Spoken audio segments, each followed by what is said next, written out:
The case of a kickback scheme involving the Vigo County School Corporation is far from over. Good evening and welcome to News 10 on My Fox 10.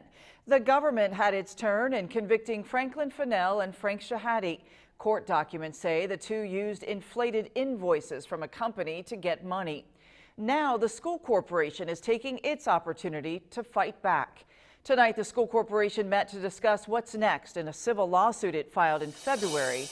News 10's Aaliyah Blackburn explains what happened tonight. Tonight, the Vigo County School Board voted to go through with a civil lawsuit. That's according to Board President Jackie Lauer. In that lawsuit, Franklin Fennell and Frank Shahade, along with several others, are listed as defendants. However, questions still remain, especially among some of the people involved in that lawsuit. It's the scene many have yet to forget, an FBI raid inside the Vigo County School Corporation and several of its buildings. That was just 2 summers ago in June 2016. He did not want to be involved in this, never wanted to be involved in any kickback scheme. Linda Pence represents Michael Pick and M&P Properties. Both are listed as defendants in the civil lawsuit filed by the Vigo County School Corporation back in February. That's what led her to Monday night's school board meeting.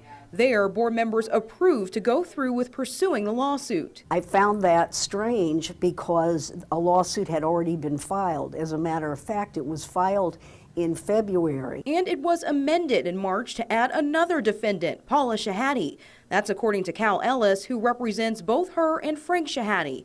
He says he's also confused about the filing. Since they ratified it today and approved it today, on April 9th, the lawsuit was filed without board authority. And is that proper or not? I think the future will tell about that. As for these parties, Pence says Pick is the hero in the kickback scheme case. Had it not been for him working undercover, she says there'd be no convictions. And that's why she's prepared to fight the complaint. I intend to vigorously litigate damages because they are trying to recover, I think, profit from this as opposed to do what's right and what's fair and what's reasonable. For Ellis, he says Frank Shahade has and is paying his debt to society.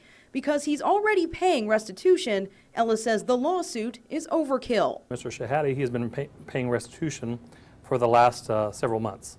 And was that brought before the board prior to deciding whether to file a lawsuit? As to my other client, Ms. Shahade, there is no evidence that she was involved at all. The lawsuit alleges Paula Shahade knew about and benefited from the kickback scheme. Meanwhile, we're working to communicate with school corporation's legal counsel. For now, reporting in Vigo County outside the school corporation headquarters, Aaliyah Blackburn, back to you. Meanwhile, a Vigo County judge has